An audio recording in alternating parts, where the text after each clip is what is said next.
it is. They're crazy little humans. I love them so much, but they're crazy. Yes, they are out of their minds. How old are your kids? They are 7 and 5. Just turned 7 and 5. Oh yeah. Yeah. My youngest So boy just they are. 6 and oh yeah. I mean, holy cow! I was like, it's like, yeah, it's just crazy. It's like the coolest, hardest job in the whole world. Yeah. Being a parent. Yeah. Oh yeah. But I wouldn't trade it. I mean, that's awesome. Yeah. That's exactly how I feel. It's awful and awkward and joyous and sad and crazy all at the same time. All at the same time. I know. It's really like weird. an anchor man with Will Ferrell. He's like, I'm in a glass case of emotions. That's parenthood. It is. It's pretty funny. Yeah. But yeah, I love them. But it's nice. Nice to have a little break from them. As you know, we've had a lot of togetherness. Yeah. This last year, which has been awesome. But a little break. Yeah. What's been the hardest thing transitioning from your lifestyle before to being home all the time? And now, I don't like the lifestyle before. It was just like, I've done it for so long. It was kind of just like autopilot, and especially the last couple of years, how we toured, it was fly home Sunday morning, be home all day Sunday, all day Monday, take the last flight out Tuesday night, do it again. So, and the worst part of that is the airports. The airports are just the worst. The worst.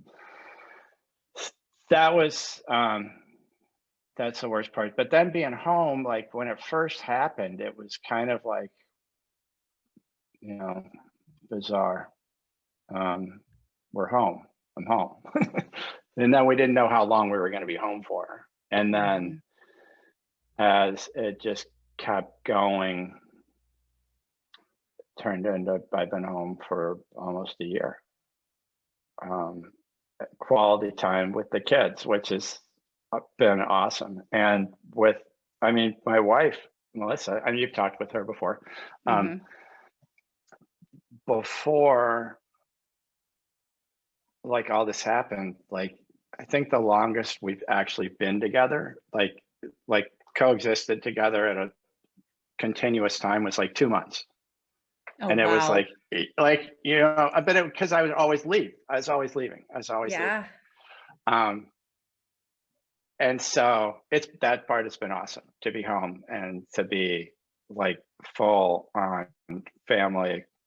I'm sure we drive each other nuts. Oh, of course. I mean, That's the whole thing, Yeah. It's just like, it's what you do. It's your job.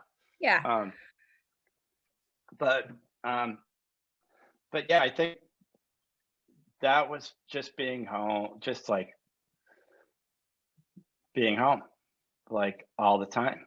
And, and I wish it would have been like the kids would have had, because you miss out on so much when you're traveling for work, and you miss like games, and you miss like events, and you miss school stuff, and you just miss a lot of stuff.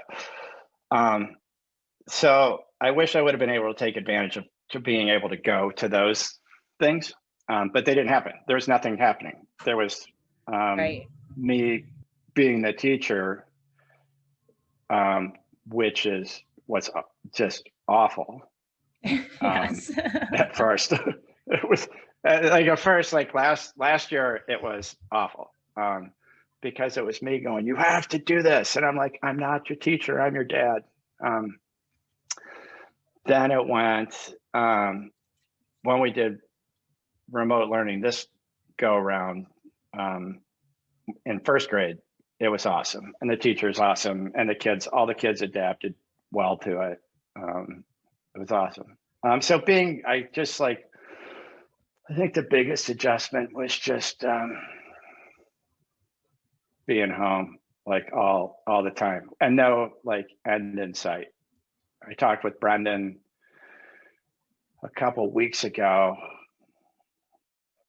and we were just like, I actually saw him. I went to his house and I saw him, and we were both just like mentally, if there was an end in sight, Yeah. that would be okay if there was an end in sight. Yeah. But there really isn't.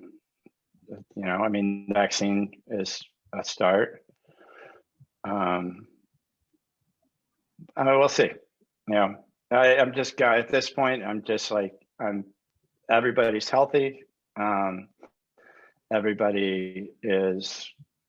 We just make the best of the situation we're in. Yeah. And that's what you got to do, especially for the kids too, is to kind of keep some sanity, some normalcy, for their sake too, because of everything that they've gone through dealing with this too. Right. Oh yeah, totally. And they've adapted. Like the kids, like they don't, they go to school and they're in pods of like 15 and they wear a mask and they have to wash their hands right when they get there and everything. And it's just no big deal to them. They are like, whatever, this is my gang of friends that we all do this, and they're learning. They don't really, see anyone outside of the class at school. But they've adapted, and it's just kind of like, what cool mask can I have to go to school? Mm-hmm. And that's like, oh, so-and-so has a Superman mask or Spider-Man or Jojo Siwa or whoever their favorite YouTube celebrity is that week or whatever. Yeah. But they've adapted, and they are both kids are like, oh, we don't want you to go back to work. And it's like, well, Daddy hopes to go back to work at some point. Yeah. We'll cross that bridge when it comes. Yeah. Yeah. What can you do? But you did get to work a little bit. You had to prep them for Wrapped Around Nashville. So talk about that a little bit. So I got I went and got their gear, the pedal boards, just the guitar stuff. And let's see, it was a couple weeks ago. I went and got it, and we were like, well, let's see where we're at, because as you know, in Atlanta, it got a little wet. Little bit. And just a little bit. Just a little bit. It was little wet. Like I've done a lot of, like we were talking about it afterwards. Done a lot of gigs with Umphrey's. That was right up there as like the hardest one. Like, oh, I bet it was top 3 hardest ones. So anyway, I went and got the gear, got the pedal boards, brought them all back here. I started with Jake's and turned it on, and I mean, there was visual like corrosion on Jake's, just like the paint was kind of coming off a couple of the pedals. It was like, but there was no mold or anything, which was like, I was fully expecting to open up the case and it to be furry with like mold, and that didn't happen. So that was good. So I started with Jake's, and then just like, I powered them up, and I took some contact cleaner, and kind of went through all the inputs and outputs on all the pedals and hit the contact cleaner. There was a little bit of a buzz that was just from one of the quarter inches coming out a little bit. And then just went one pedal by one pedal and had the amp. It was pretty funny. I would have normally done it in the garage, but it was freezing cold. So I had it in the dining room, and I had the amps, and Melissa, my wife, works from home, and so she's upstairs working. I got the amp down here going one pedal at a time, going through each pedal board. And she's like, "What is happening down there?" I'm like, "It's too cold to go out. It's too cold to go outside in the garage." She's like, "I'm trying to write, and I just like, oh, I'm sorry." So I turned it down a little bit. But yeah, and then just went pedal by pedal on each one, and then knob by knob on each pedal. And it was a little time consuming. But everything, almost everything worked. There was a couple little things on Ryan's pedal board that we sent away that got fried, but got fixed and replaced. And so that was the main stuff. And that's why I stopped by Brendan's house. I was like, "Hey, I just want to stop by and plug in your stuff and have you go through it." Because I went through it, and the two issues that I found, he's like, those already existed and they were already problems. So I just went by his house and we plugged it in, and he went, played through it. Everything worked. I was I was a little shocked that everything worked as good as it did. It was like, because it took on some water, but everything dried out. I think, it lost a couple of the tuners. That's what was happening in Atlanta, is the tuners, these new tuners that are like LED lights and not like the old school ones. They're the first thing in line. And so they were going down. And that means when they're going down, everything's going down. And that's where a lot of the stuff started happening. Once they dried out, they were fine. But I actually took some of the old tuners that we have as backups and put those on in Atlanta during the show. That was insane. Tornadoes, the whole, like, sirens, like nowhere to go. We're in a field. What is happening? Like holding.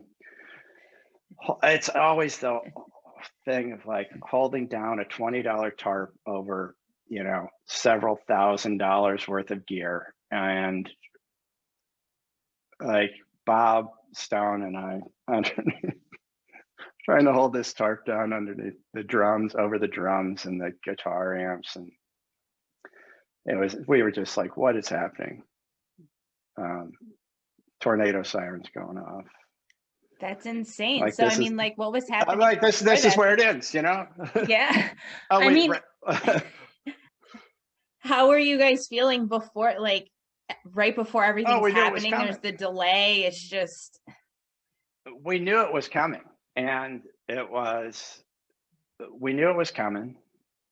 The funny thing is that we got sound check in, and we all looked at each other and we're like, well, let's go get some food for dinner because it's coming. And like, there's the red line and it's coming and we're right in the way of it. And so we went and ate food and then put on our raincoats and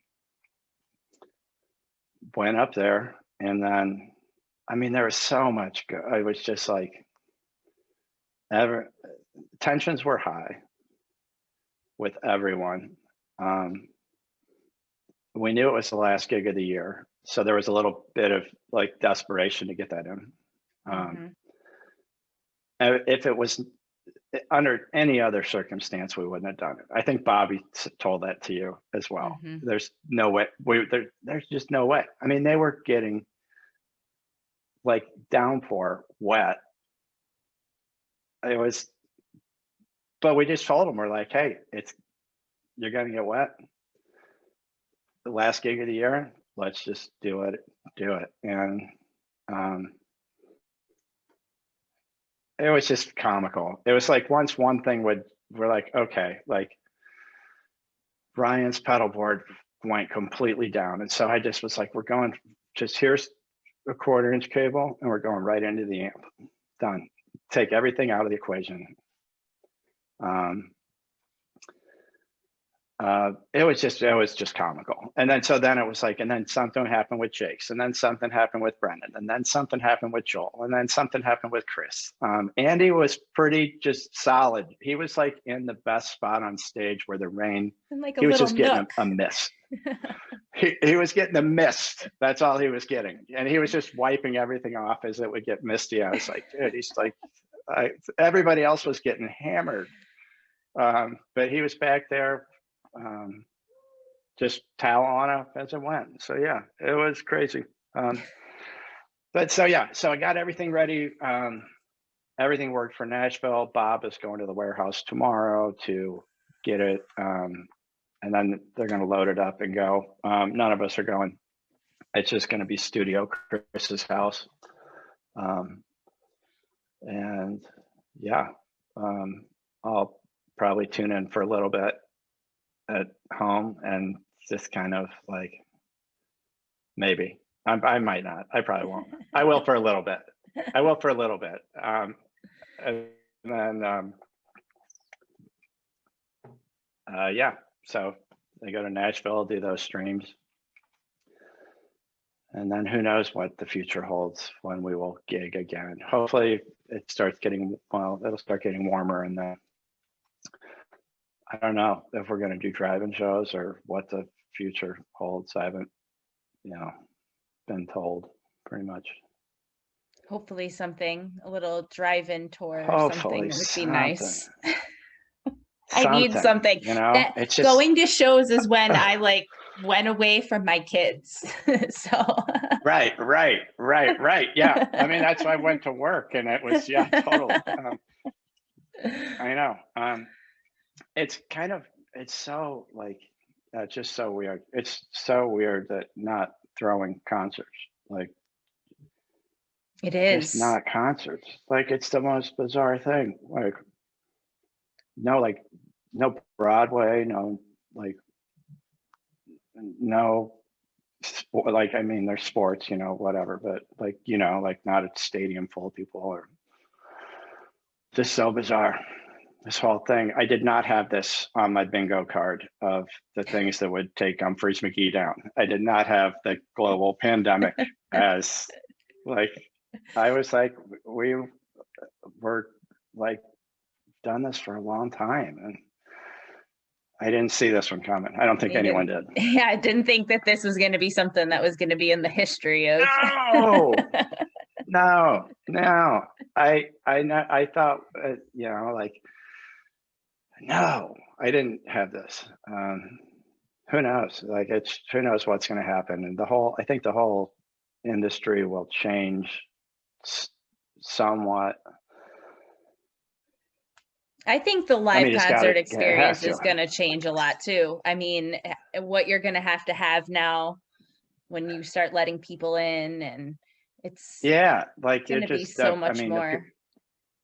It's gonna, and there's got to be something, and who knows what it is or how it is, or I mean, like, as a fan, if I was going to a show and I could drive my car in and like with my friends and have everything I need, like 20-year-old me is like, oh my God, yes. Like, there's a stage in the parking lot, I mean, I went to a bunch of Grateful Dead and Fish shows and all that, and it was like,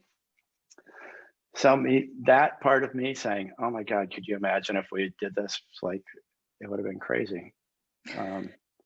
But so that, I mean, I would like that now, being the old concert goer versus the young people, that ride the rail, whatever, all those people.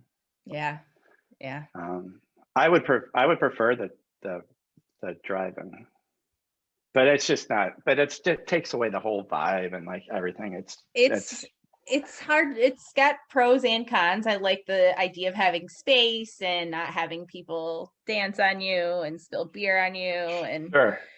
but at the same time, being all in it is part of it. So it's part of it. Yeah, totally. That's part of it. And I think back on when I went to a bunch of shows and things, and like, that's part of it, you know, and being there together. And it's like, I'm not a religious person at all, but like going live music is like probably the closest thing, communal, like religious type thing I'm down with.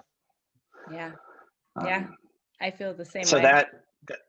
So that aspect of it is something's got to give. Yeah.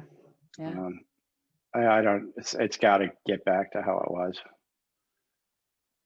I'm feeling a little, I don't know, like slightly more optimistic lately, but then I'm not. I try not to, I don't watch the news at all. Like I just can't even have it on in the house. It's just, it's too much. So it is way too much. And I was like, yeah, same.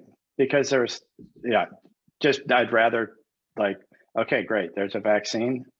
I signed up for the email when I can sign up to get it. Like, you know, that's all I'm really waiting for, is that email in my inbox and be like, okay, you're eligible to go get it. So we shall see. Yeah. So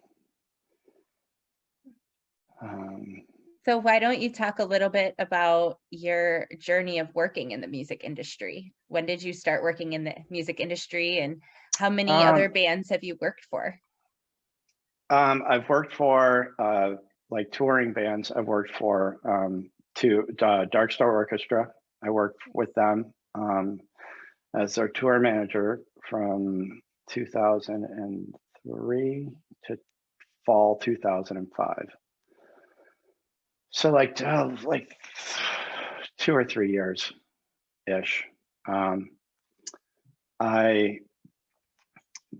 Before that, I just was like the local hand that would help unload, like when the semis showed up, and I would help set up the equipment, load it in, load it out. And then in 2003, my drummer friends from Dark Star, I went to college with one of them. I went to a bunch of Grateful Dead shows with the other drummer. They needed a tour manager, and I was at a spot where it was like I put everything in storage and just went on tour with them, and learned on the go a lot of it. Nice. Yeah, and it was fun, and it was with friends, and it was awesome. The keyboard player, Scott, was the like business manager, and so we became really close friends. And we worked together a lot. He taught me a lot about little things in the industry. But he ended up passing away in 2005.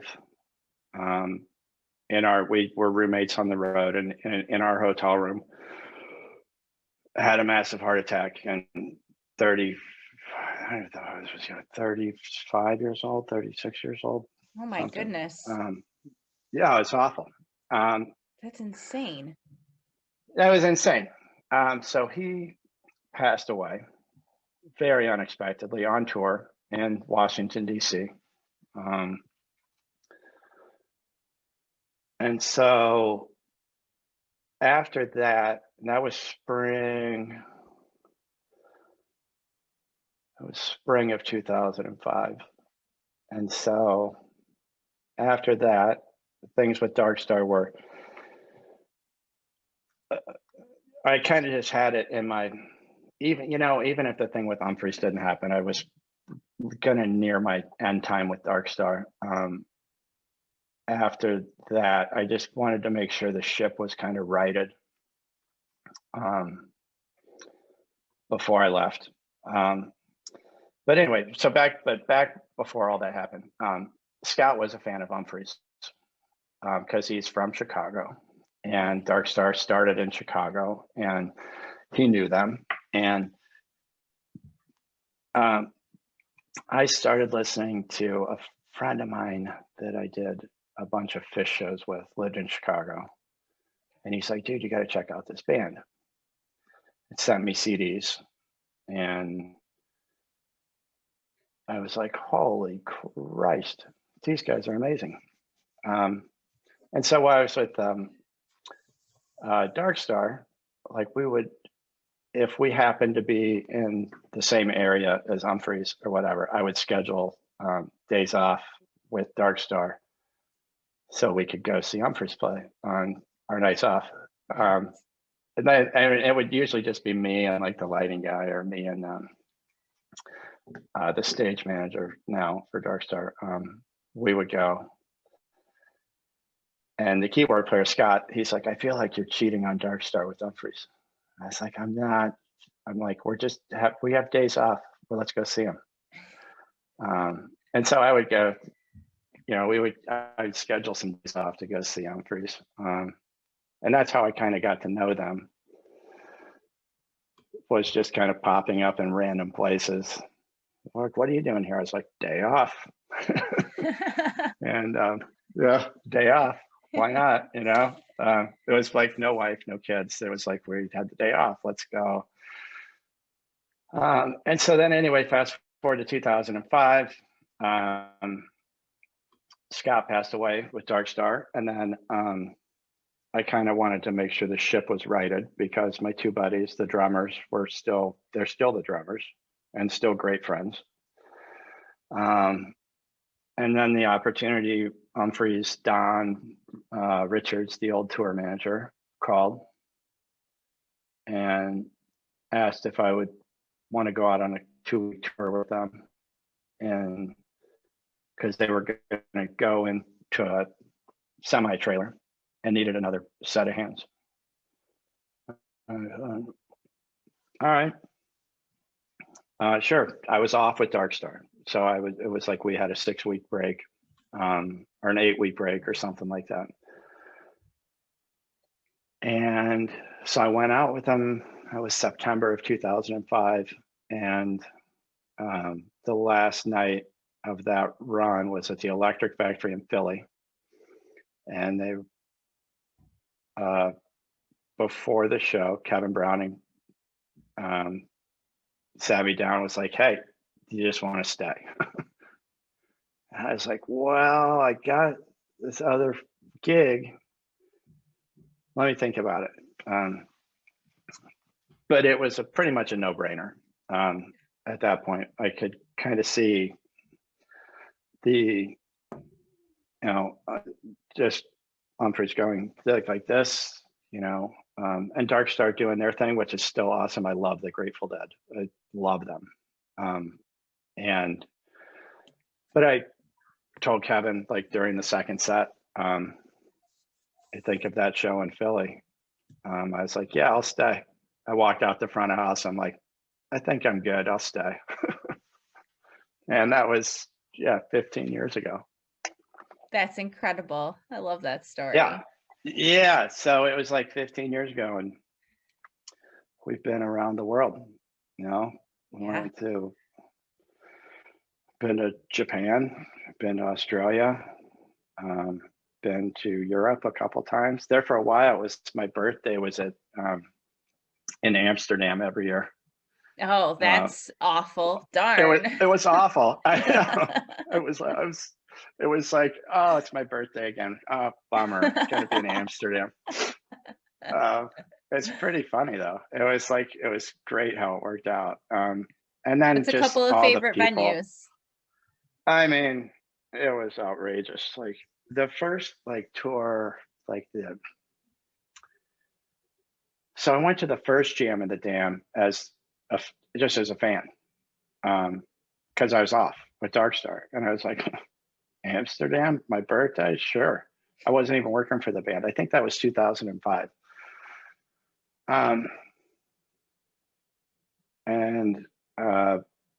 I think it was 2005. And then for the next 4 or 5 years, went to Amsterdam on my birthday. Did a tour, like the tour we did in 2006. It was shenanigans. It was so much fun. It was outrageous. But yeah, so that's how I ended up with Umphrey's, and it's like a family. We all kind of grew up together. I mean, it's so funny. It's like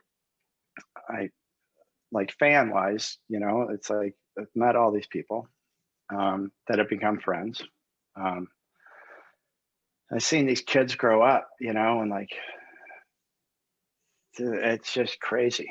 It's crazy to see, and you guys are awesome. You fans are the best. It's it's just, you're really awesome, every one of you. It's a no-brainer. It's almost so easy to be an Umphrey's fan. Like, they make it just so easy. Yes, they are, and they're great humans. They're all, every one of them they're quality people. Quality, I mean, I mean, it's it's crazy, but it's like it's been a wild ride, that's for sure. Yeah, to say the least. I hope, and to say the least. Yeah, it's to say the least. And it's like I never thought that I would be doing this for a living. I just kind of really fell into it, and when you do it with a bunch of friends, and like you work like long, hard away from home, but you never feel like you're working those long, it's good. It's what you don't want to feel like you're working. But a shout out goes out to all of the ones, like all of our wives and my wife, dealing with like newborns, and when the kids were shout out to the moms, because I mean I had to leave when the kids were so little, like weeks old. Like I had to go back to work, and that's like, I think you block out like all that like newborn stuff with the kids, because if you remembered it, you would never have more than one. I agree 100%. You just that and the sleep deprivation, you just can't even remember. Right. And so shout out to all of them, and it's across the whole board, the whole team, everyone's significant other, for dealing with us bringing entertainment to the masses. Yeah. And never in my wildest dreams did I think I would be doing this for a living. So that's how I ended up here. I don't know. I'm hoping to continue to do it. I don't know if when we will get back to the scale of how we were doing it. Maybe the fall. I don't know. Hopefully. I don't think anyone knows. Hopefully. I mean, I'm not even really counting on anything. Yeah. No, you just can't. Hopefully. It's hard to get your hopes up at this point. So just. Oh, right. Right. So I'm enjoying the time at home with the family. They're awesome. They put up with me. So I'm sure it wasn't like easy when all of a sudden Dad was here all the time. And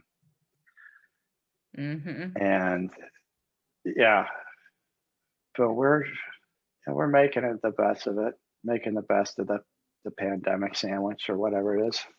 Whatever this is. It's great. Whatever it is, it's insane. It's just like humanity as a whole is like, it's just crazy. Yeah. Yeah. I mean, people are crazy. People are insane. They are. But when you look at what they have to deal with and what we're being fed in the media and all just sorts of things, like, you're just like, I see now. I see why this happens. Like, look at Yeah, what they're exposed to and right, what's right, happening and what we do to people. Like, right, this right, is a product right. of that. It is. And that's why it's like this whole thing, we're kind of just like, okay, let's tighten up here. Let's just stay right here. Mm-hmm. Our little squad here in the house.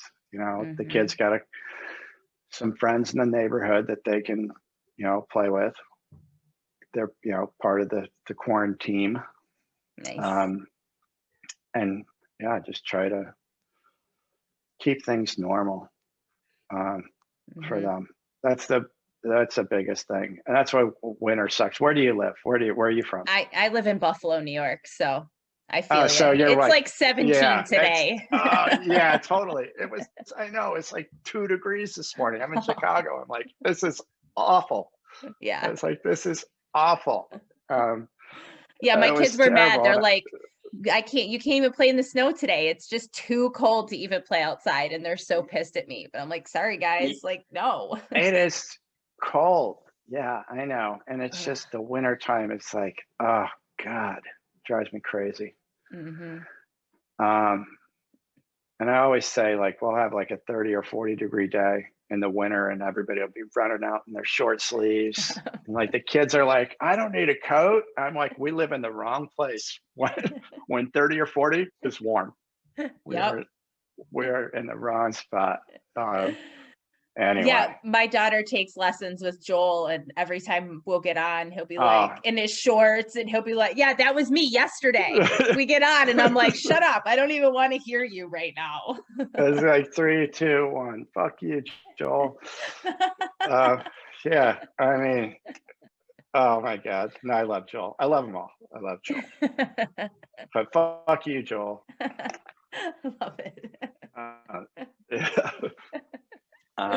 They are, yeah, I know. And he's like, oh, it's been like, I got a couple group texts with Joel, and like one's like a sports one's like political stuff, which has died down, thank God.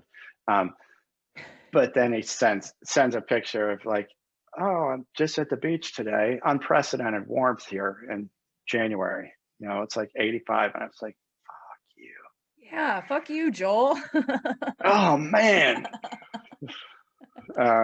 It's like, it's been rough the last 3 days, social distancing on the beach. I was like, you're an asshole. I can't even open my back door to let the dog out because it's frozen. Oh, I know. Like, I know. It's so cold. get out of here. I know. We got a bunch of snow. And the poor kids, the other day, we had snow, and instead of a snow day, they had a remote learning day. And I was like, and I'll be glad when they're not tagging snow days on at the end or whatever. But I was like, man, all these kids wanted to do was go sled, and which we ended up doing after school. But it was, I'm like, what a bummer. These kids don't even know snow day anymore. Yeah, they're not even going to get snow days now that they know how to remote learn like that. Let's hope not. I know that takes away the fun of the snow day. Yeah, it does. It does. It's something fun to look forward to when you're a kid. Yeah, exactly. Yeah, exactly. Sure. I think I was more bummed than they were. They didn't even really know what was happening. Melissa's like, she's like, why do you care? I was like, because like snow day. Remember when you were little and you would stay up late and like know that you're like, oh, I hope there's a snow day. Yeah. So she's like, you're so funny. But I was just, yeah. Anyway, we went sledding after they were done, and it was fun, and we had a good time. Nice. Very nice. That's Yeah. awesome. Yeah. Well, I'd love for you to share a couple of your favorite venues. Favorite venues. Let's see. I mean, the best place to see a show in like Red Rocks is awesome, but it is a pain and it's not an easy one to work. Oh, I bet. You know, it's just a long day of getting in and getting out of there. But it's still awesome though. I always said the day that I walk up on stage there to load in, if I'm like, God, this sucks, I'll just go home. I'm like, just put me on a flight. I'm like, if I don't walk up here and just be like, whoa, just send me home. So that one's awesome, but it's a long day. There's that new place in Montana that is, that we floated down the tube in the river behind it's like the river runs through it, like river in Montana through them. It was me and Louie and Britches and Brendan. And this girl drove us up the river about a mile with the tubes and dropped us off in the river, and we floated right back down to the venue. It was awesome. That's cool. And yeah, it was killer. It was like when we all like jumped in the river and we were like all of a sudden floating on tubes in the river. We were like, is this like a day off? Like we went from like work mode to floating in these tubes down the river. Like, what is happening? It was so fun. That place is brand new and awesome and cool and good people that run it. Let's see.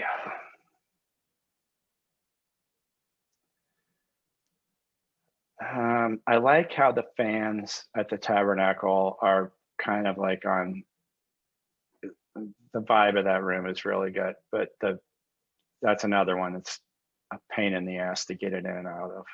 See, my view on it is like, oh my God, like it's way different. It's like my ideal venue is the truck with, you know, is right on the dock at the back of the stage, and there's enough room inside for all the cases to be spread out, and you don't have to reload the truck, and then it just like, you know, that's my idea of a perfect venue.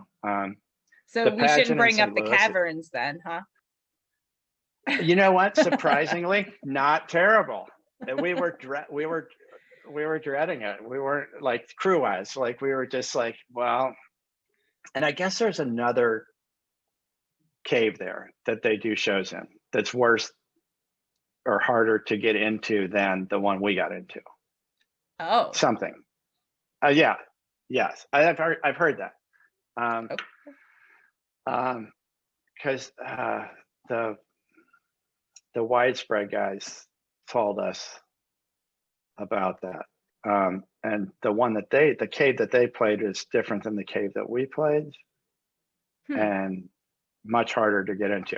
Ours was awesome. It was like, it was cold outside and you walked down into the cave and it was 65 degrees and little damp and wet smelling, but it's a cave. It was surprisingly not terrible. Like and it was a cool thing. I didn't think it'd be one of the last ones that we did. It was really cool. It was my last run of shows was that weekend. Yeah, it was really cool. Where'd we go after that? I don't even remember. Asheville. Did we go to Asheville? Yeah. Asheville, yeah. So I did the caverns and then Asheville, awesome and then that was it. Right. Yes. And then that was it. And then I flew to LA. That was awful. Like, talk about that. Like, so what happened that day? The night before, I was on the last flight out, and at like 10 p.m. And so, again, I'm like texting with Bobby, and I was like, dude, should I even come? Like, it seems inevitable that it's going to be, a shutdown. And he's like, just get on the plane, because if it does, you have to be here. I'm like, you're right. So got on the plane, and I'm like halfway there to LA, flew into LA because that's where the buses were. And I get like the news on my phone, and it's like, oh, California restricts gatherings of like 50 people or more. And I was like, oh my God. And so that was like 2 hours more to fly. Got there at like, landed there at midnight-ish, just 12:30 or something. When I got to the bus, everybody was asleep. And then I woke up in San Diego and everything was canceled. And we had a bunch of stuff in the buses from Aspen. So we got all the stuff off the buses and put it in the semi. And it was pouring rain in San Diego. That's very rare that it's pouring rain in San Diego. It was like just like salt in the wound type thing. Mm-hmm. And then we flew home. And then Bobby, and the travel agent, I mean, Bobby would, I was just like, dude, whenever I can get home, I can, hoping to get out that same day, before it got super hectic and flights got canceled and whatnot, because basically the world shut down. Yeah. Yeah. So I got home and then it was kind of like, wait and see. I mean, we're supposed to go to Iceland. It was my birthday. Yes, we were supposed to go to Iceland. Yeah, it's just like I totally forget about the whole we were going to Iceland. Yeah. Part of it. And we had like, my mom was going to come stay with the kids, and Melissa and I were going to be just like, yep. My husband Iceland too, and no children. Yeah. Yeah. And so it went from like, oh, it's going to be my birthday. I'm going to be with my wife in Iceland with no kids, and we're going to have a great time with a bunch of our friends. To we're all here, not going anywhere. But it's been awesome. It's been great to be home with the family. And but yeah, it was like, it's so weird. Like, so then it's just like, you start speculating on when we're going to get back to it. And like, no clue. Mm-hmm. Still no clue. But it's no just clue. like, that's the biggest mind fuck part about the whole thing. It is. I mean, I think everybody just kind of wants to get back to some sort of normalcy, Mm-hmm. and whatever, when it is, whenever it happens. It's going to be glorious when it is. It'll be glorious. It'll be glorious. It'll be awesome. Yeah. So that was that when it all happened, it was kind of like, well, then we did the drive-ins, the drive-ins were awesome. Just good. It's like, I mean, I've spent a lot of time with those dudes, like with those 6 guys in the band and the guys in the crew. And it is a whole, I mean, outside of my wife, I've spent the most time with Bob Stone. like I was like, wow, we've spent a lot of time together. Like that we know each other really well, to where like we can have conversations about the gear and it's like a couple word, like, grunts, nods, whatever. Like before, it was funny before the Chicago, like the in the round thing, that night, Joel was like tracking some keyboard parts for recording, and his Rhodes piano wasn't working. And I had been there the day before and it was working. And then I wasn't there that day. But he called me at like 8:45 at night and was like, dude, the road's just not working. And it was just easier for me to go do it. But he was like, the road's just not working. And I was like, okay, I'll be there in 45 minutes, you know, and the kids were asleep. I'm like, it's much easier to just go do it now. But the guy there that was recording, he's like, what did you say to him? He's like, you were on the phone less than 30 seconds and Robbie's on his way. He'll be here in 45 minutes. He's like, dude, we don't need to exchange pleasantries or anything. He's like, the road isn't working. When can you come? It's easier for me to come now. See you in 45 minutes. But it's just, and he was just like, I've spent so much time with him that it's like, we don't need to ask how you're doing. It's like, this is what's not working. Okay, cool. I'll see you shortly. So whatever. Because you already know how it's going anyways, because. Yeah, exactly. Exactly. I feel like, you know, I look, you know, I mean, Ben is the new guy on the crew. I feel like the poor kid, he's got an awesome gig and he was crushing it. And he doesn't even really get to, like, he's done like, how many shows do we do since New Year's? Like 20 shows or something? Yeah. Like, yeah. Like, yeah. Oh, poor guy. You know, I'm like, oh, dude. And he's a good dude. He is. But yeah, it's just like, I feel bad for him. Only getting to do it. But I mean, it's been like everybody that I work with is awesome.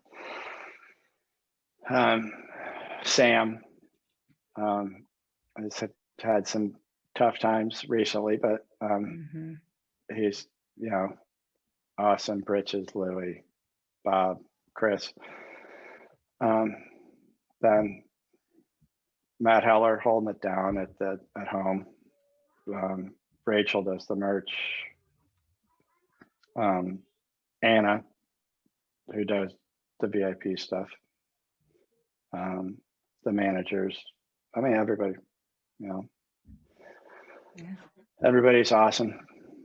Well, that's what makes it so incredible is, you know, everybody being as close as they are and the mentality with the crew and everybody, it makes a difference. It's not the, you know, messed up 1970s band and crew, you know, whole thing that you would hear about. And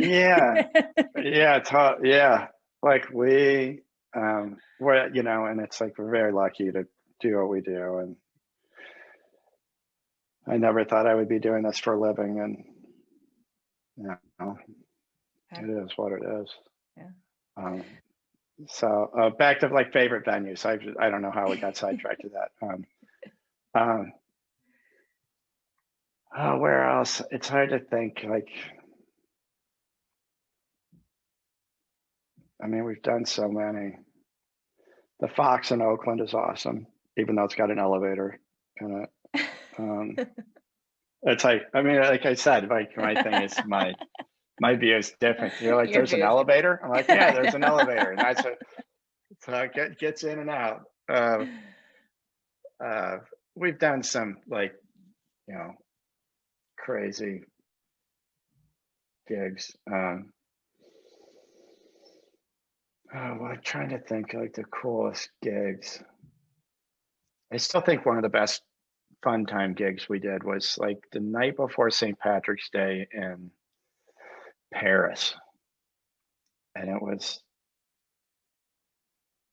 a small club. There were only like 20 people there, and like 8 or 25 people there, and 23 of the people were Americans, and that were doing the whole tour. And it was, and then like I've listened to that show again, and it's still like it holds up pretty good. I mean, like Jake had issues with his pedal board, and we were on rented gear. But then after the show, we like it was over like, I don't know, 11 o'clock or something. And then we like between the venue and the hotel was this Irish bar. And then we all stopped there and just like, it was St. Patrick's Day. And it's like Umphrey's Mcgee. And then it just, then it was like, oh my gosh. And then we left the bar and then it was like empty your mini bars in your rooms. Bring like just, it was outrageous. It was outrageous. Yeah, That celebrate was, to the fullest. yeah, it was really fun. That was fun. But that's like 14 years ago. I'm trying to think. Like I don't know, man. I don't really know. I don't know. Like there's so many venues that we've played. I mean, it's fun doing the arena shows, you know, in Nashville, and yeah, those have become, you know, and I love that town. It's a great town. Yeah, it is. I can't off the top of my head. I can't think. I should have prepared some more. I can't think. You know, it's usually like the best venue, like I said, is if the truck's on a dock, and ideally we would be there for 2 or 3 nights, and the cases can stay inside, and there's plenty of room. You know, that's how I judge a good venue. Yeah, I'm sure. What are your favorite venues? What are yours? I like the Tabby. Yeah. Let me see. I mean, our venue here in Buffalo is, I mean, Chris affectionately called it a shithole, but I mean, I like the it. town ballroom. The town ballroom, It's yeah. a dump. It is a dump, but God. it's our dump. It's a dump. And it's funny. I had to get stitches because I split my hand open at the town ballroom. Oh no! And I was bringing like a case in. I could hear it too, but okay. So anyway, I was during load-in, and my hand got caught between a wall and the case, and it just like split open the hand, and like I was like, oh, I'll just glue it back together, and then I looked down and like I could see like chunks of stuff in my hand. I was like, I probably should go. So so anyway, that's what I remember of the town ballroom. I had to get a tetanus shot, the whole bit. Like, so that's like, but I will agree with you that like it's kind of like the whole crowd on top of you vibe. Yeah. And they always really throw it down when they come here too. So yeah, it's pretty but it's a dump. It is. It's a dump. Yeah. But yeah, I had but it's not bad. I mean, but I can see how the fans dig it when it gets going off. It's going off, and it's always cold. Buffalo winter there. It's so bad. Yeah. It's so bad. Yeah, I can't think of any more. If the truck is on a dock and there's room for the cases inside and there's room for everything to not be cramped, that's my favorite venue. You're happy. I like that. I am. Yeah. I love that. Simple. It's a simple things. It's a simple thing. So I have to ask you, what is maybe a couple of your most memorable fan encounters? Oh, fan encounters. I've become friends with a lot of them. Good or bad? I mean, I'm sure you've had your share of situations with people too. I've had to.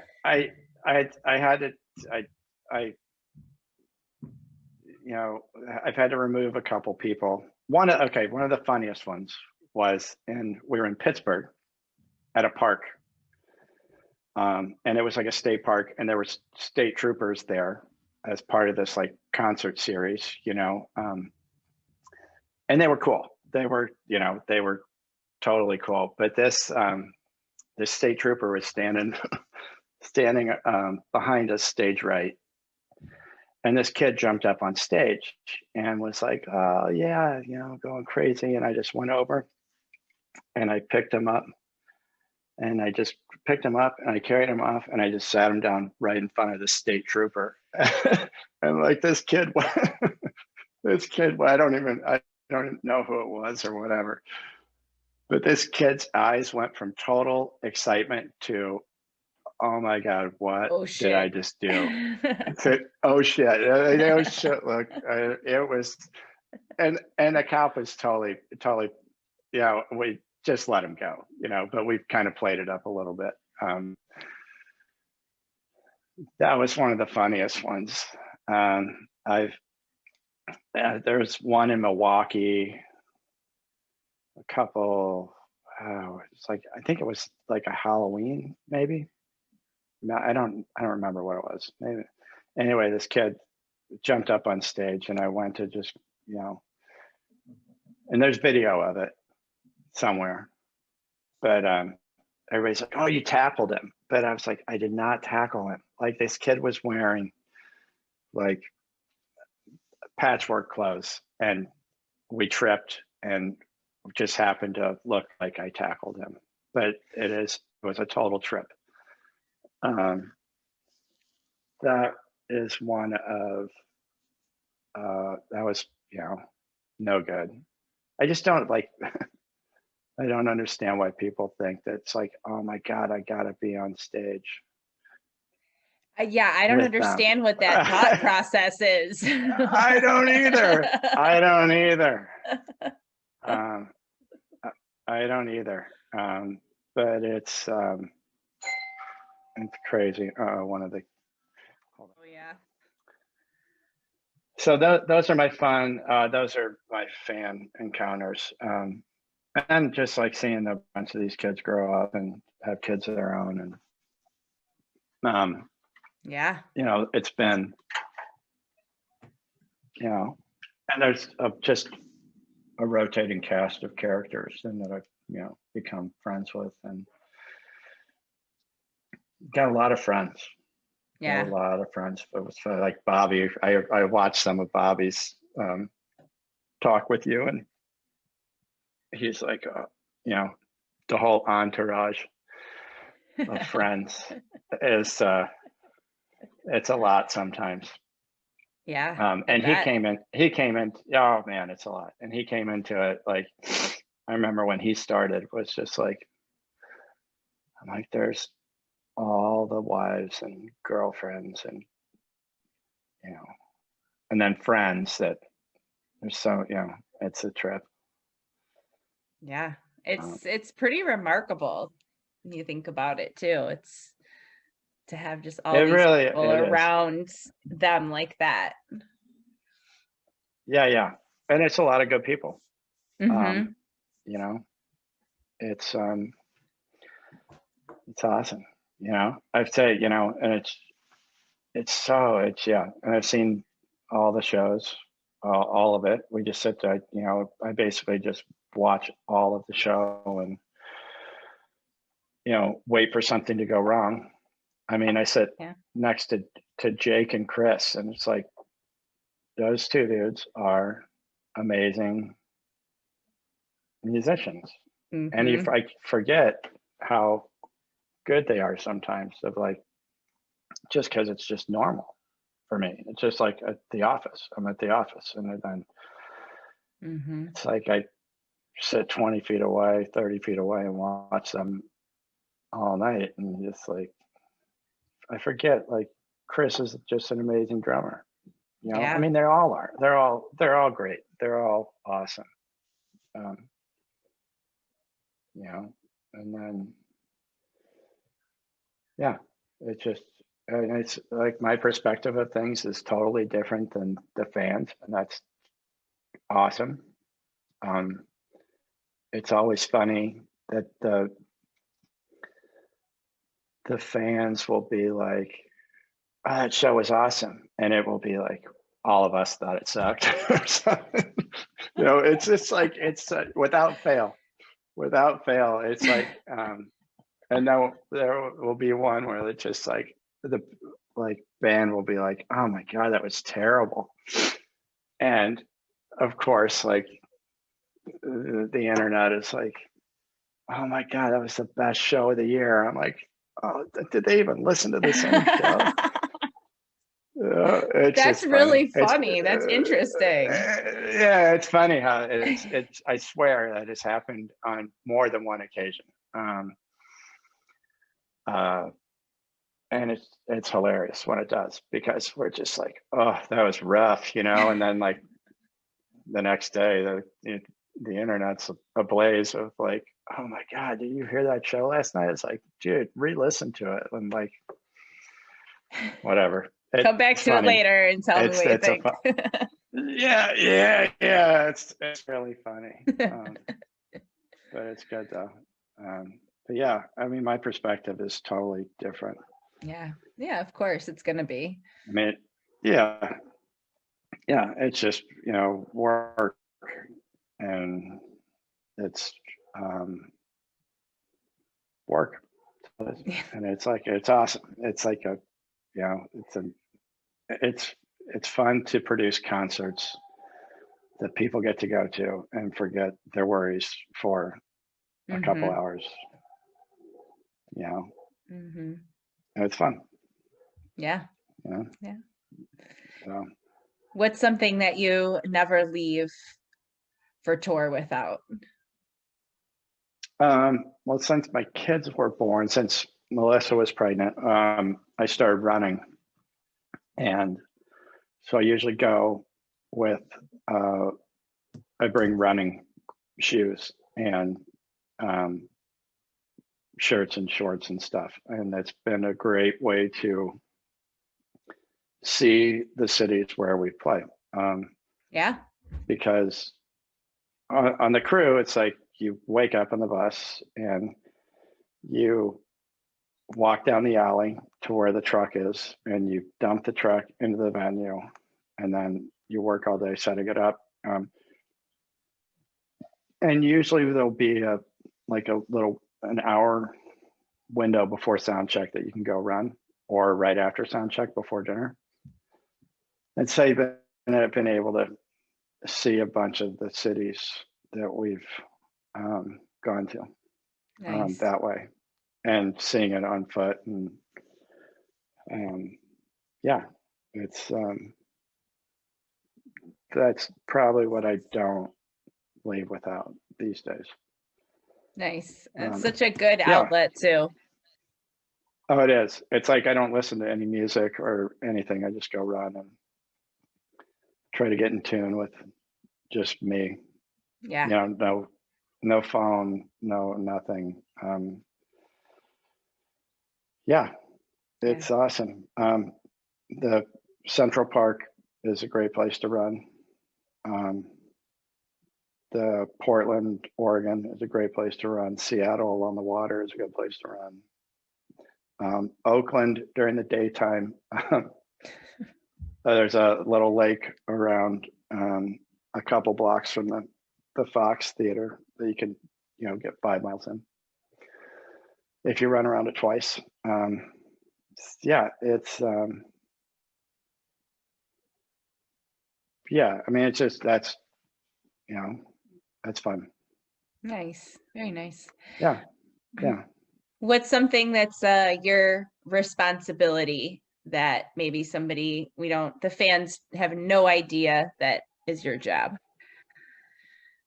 I think I sent this to you in the email, but so on New Year's, I take my iPad, put a clock app on with the second ticker going, make sure it's like synced up with like AT&T, Verizon, Wi-Fi, whatever. Make sure it's at the same time on the iPad, and then I'll put it so it doesn't shut off, and put it at Brendan's feet, and every New Year's, except for the 2 when my kids were born that I missed. That's kind of how we've done the countdown of, That's cool. I think one year I had to give him put my phone out there. But as we were like trying to clear the balloons out, he just like said, "Happy New Year," and handed me my phone back. So that is so when you're counting down on New Year's, it's because of my iPad or my phone. Nice.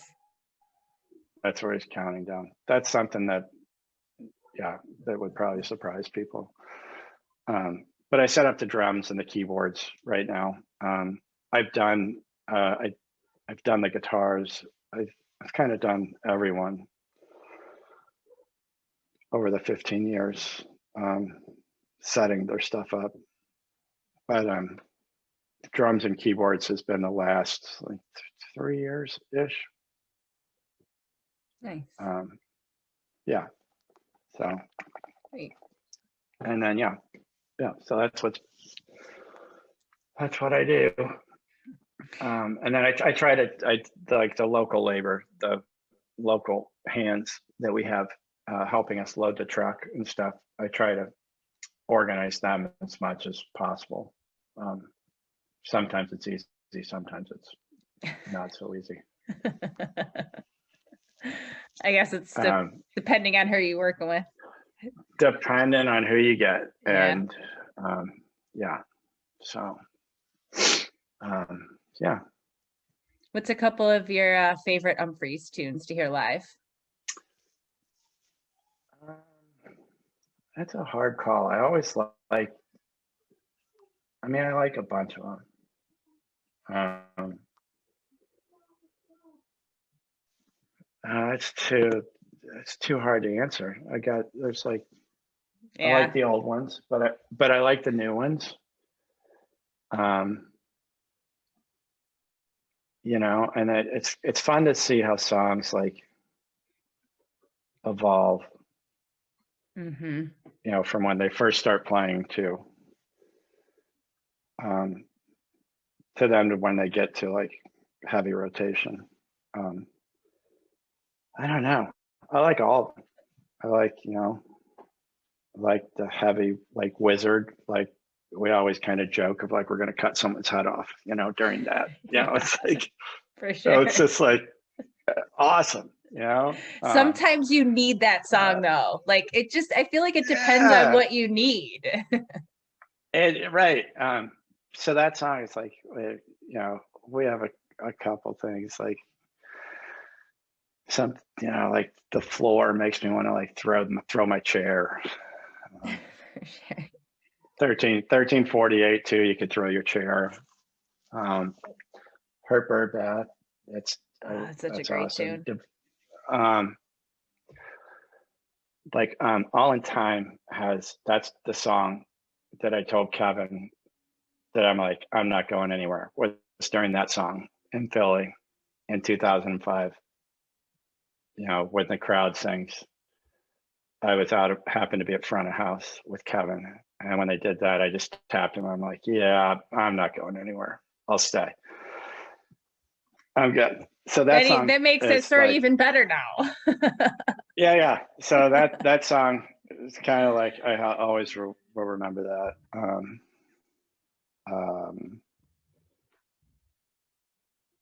I don't know, Divisions. I made Brendan sing that for me in Amsterdam. Nice. He was like, dude, no. He's like, I cannot sing that for you in Amsterdam. I was like, well, it's my birthday, so you have to. Sorry. And he's like, dude, really? I was like, yeah, sorry. Yeah, you do. Yeah, sorry. You have to.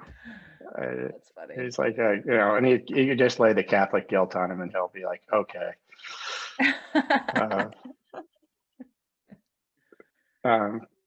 But yeah, so I don't know, like the new ones, the old ones, like all the like,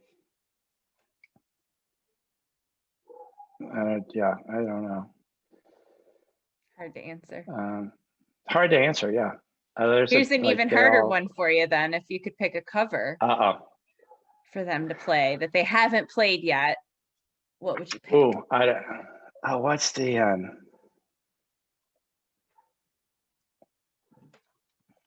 I always thought that they would kill. What is it? The Faces. Stay with me, like Rod Stewart, like that. It's like, Oh, yeah. and I almost had Jake on that, going on that one time, and because it's got everything. It's got I haven't heard the that song in keyboard part. forever. No, I like, and when I do hear it though, I'm like, dude, like I could hear like Jake singing it. I mean, it's got like the keyboard part, it's got the guitar solo. I can hear Jake singing it, and it's just like a 3 or 4 minute rocker. And that's like a song my dad, when I was little, was just like headphones on and like, listen to this. And I just remember it just being awesome. I think that's one that, and I had Jake going on that. And then I just kind of let it go, it just is like, it would be too hard to get everyone on board with it. That's one off the top of my head. And I just heard that song like 2 days ago, and I hadn't heard it in a while, but it's like such a rocker. I don't know what else that they haven't covered. Probably that one. That's a good answer. I haven't heard that song in forever. I'm going to listen to that song tonight now, and I'm going to listen to it. Yeah, it's just a rocker. Differently now. Yeah, it's just like, yeah, totally. It's kind of got everything that they. I think it would work. It's got the guitar part, the keyboard part,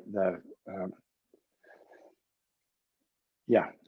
Nice. It's a good, yeah. So that I would go with that one, sticking to it. Nice. So that's a great answer. I'm going to listen to it now. Awesome. So I have just one final question for you. I mean, I could talk all day, okay. But yeah, sure. I know I have to go get the kids here shortly. I would love to know if you could be for any other band in history, who would it be? Oh, it'd be fun to go on the road with the Grateful Dead. And I know a couple of those guys, and I've become friends with, and it would have just been a hoot. Like it would have just been so fun.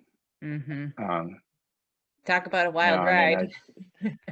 Oh my God. And all those guys, a bunch of their guys were, they were all from the whole ride. They were for 25 years. Like they were, they started working with them when they were young, and the same core group of dudes. Like more people came in, obviously, when it got huge and whatever, but it was the same core group of people. And it would have just been fun to do. That would be fun. That's for sure. 100% Grateful Dead, no question. Yeah. Well, psychedelic, awesome. Just like let it eat. And just to be around when all of that was just really coming together and forming, and just the whole thing of the community was happening, and just to be witness to all of that would just be so awesome and incredible. Right. If I could have been on that would have been a fun ride. Because it's just it's the whole counterculture, the whole thing, So that would be it. There are a couple others too. It would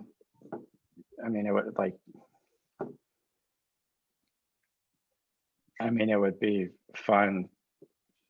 Any of the huge ones, any of the big bands would have been fun too. Of course.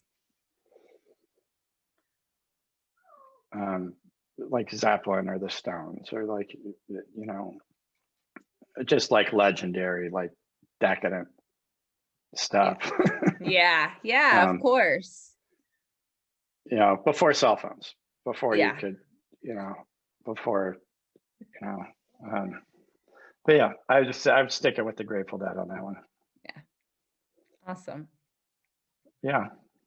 Well, this has been really wonderful. Thank Yeah, you for your it's been fun. It's time. really nice. Yeah, nice to meet you and actually to talk to you. I've seen you around, but I don't think we've ever had the chance to sit down and talk.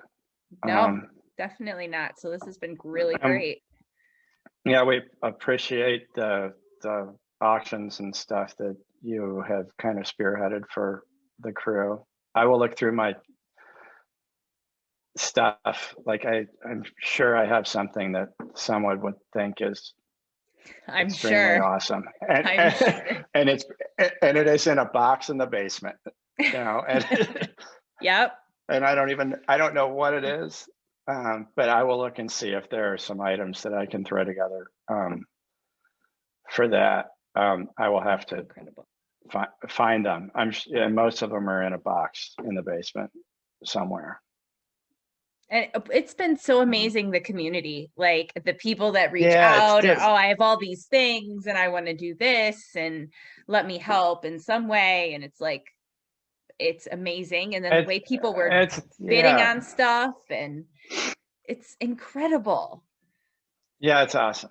It really is awesome, and like warms, you know, my heart, you know, my cold, jaded road warrior heart. No,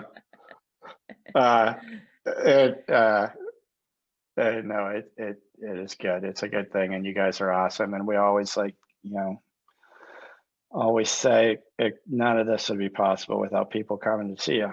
So yeah. I wish we could all be together again normally, you know, but I am really enjoying the time with my family as well, you know, which is the blessing of this whole thing, is how much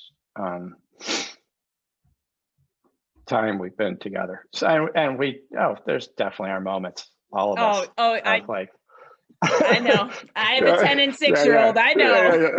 Oh yeah, exactly. You know, we all have our moments. I'm just like, what? You just look at them. I'm like, what are you doing? Like, I've told you, like, you know, just remind yourself their frontal lobe is not fully formed till they're 27. I know, it's not their fault. I know. Bless their hearts. I know. Sometimes I wonder if I was that much of like an ass. Oh, I'm sure I was. I know. I need to call my mom after this and apologize to her. Because I know I was. I was a terrible, just awful teenager, and I'm not looking forward to those years.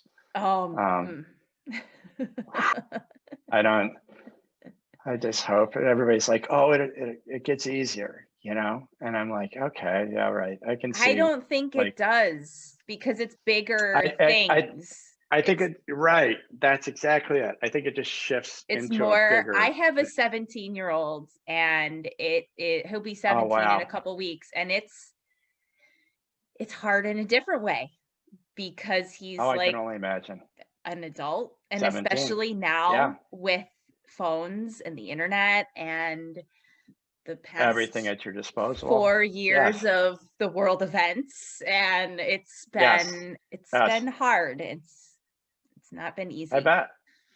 I know. Hard.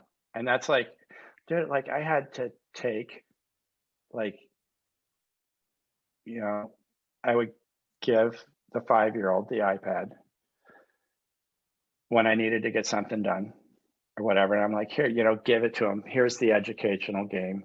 Here's the learning, whatever, the endless alphabet or the endless ABCs or whatever. And then I come back to the room 5 minutes later and he's on YouTube. Mm-hmm. And I'm like, dude, like, and so I take YouTube off and then the kids YouTube. And then it's like, I take that off and then he's like backdoored it through Safari to get to YouTube. And I'm like, no, so I had to take that off. And I'm just like, I think I've got it locked down now, that it's basically an expensive, toy for him. And I think I've got it locked down to where it's mostly like Sesame Street or, learning games. But I'm like, dude, like, I just told you no. Like, It whatever. sounds like my 6-year-old. All of a sudden, I'll hear like just a name dribble that's coming off some video, and I'm like, "What are you watching right now?" Like they're watch these things like I don't know what they watch. Like, how do you end up here? Like, how did you get here? It makes no sense. No. Yeah, but they're Please crazy. do something better whatever. with your time. Yeah, I know, but they're awesome. It's been awesome being with them, and being very involved with everything with them. At this age, that's too. the blessing of this They're whole so thing. young, and you're Yeah. able to be there. Because and that's what we remind ourselves of a lot of. It's that they're not going to want to be around us. Give it 10 years or so. So when I'm like want to strangle them, I have to remember that they're not going to want to be around me. Yep. At some point, I'm like, I told you no 10 times and you weren't listening. It's just so funny. Just the whole it's how it's a mind fuck. It is, man. It is so crazy. You're driving me nuts, but I'm trying to make the most of this moment. No, I know. It's just like, and the whole time thing, they don't understand time. And it's like, like trying to get out the door to go to school in the morning, or try to be somewhere, like you have to be here at this time. And you're like, Dad, why are you yelling? I'm like, well, because I told you to get ready like 15 minutes ago, and now we have to leave, and you're not ready, and now we're going to be late, and blah, blah, blah, blah, blah, blah. It's the endless cycle, cycle. So, I know. It's kind of nice to hear it though, because I'm not around other parents as much as I used to be. Oh, right. And then you think, because you think you're going crazy. You're like, it's got to be just mine. I'm totally doing something wrong here. Absolutely. And then it is refreshing to hear from other parents that you're like, okay, good. They seem normal. Or when other parents tell you that you're like, oh my God, your kids are so nice and well-mannered. I'm like, what are you talking? You got the right kids, right? Those two? Mine, like, oh yeah, they're so polite and so nice. I'm like, okay, maybe we are doing something right. Something's getting in there.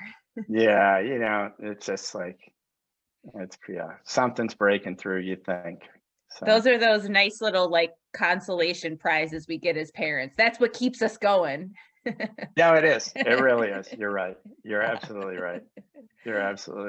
It's good. But yeah, I wouldn't trade it for the world. They're awesome. And even though they drive me crazy. Yeah.